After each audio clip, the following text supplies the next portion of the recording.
Samarqand buyuk allomalar va benazir ziyoratgohlar maskani.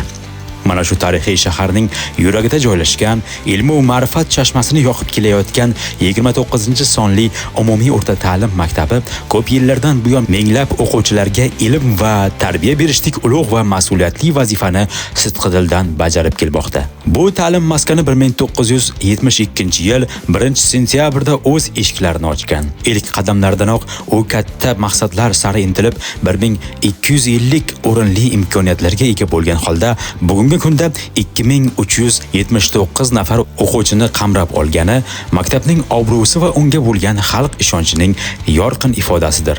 Maktab jonli oyna kabi u yerdagi har bir o'quvchi uning yuzidagi nurni, maqsad va orzularini namoyon etadi. Bu yerda 1109 nafar qiz, 1270 nafar o'g'il bola hayotga qadam qo'yayotgan, orzu va umidlarga to'la qalblar, sog'lom bilim bilan boyib borayotgan muhit yaratilgan.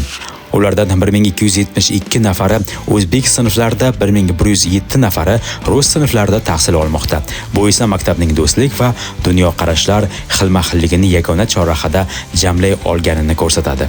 Maktabdagi 60 ta fan xonalarining 25 tasi boshlang'ich, 35 tasi yuqori sinflarga mo'ljallangan. Ta'lim 2 navbatli tartibda tashkil etilgani bo'lib, birinchi navbatda 1318 nafar, ikkinchi navbatda esa 1061 nafar o'quvchi tahsil olmoqda. Shuningdek, 140 o'rinli faollar zali va sport zali o'quvchilarning jismoniy va ma'naviy rivojlanishiga xizmat qilmoqda.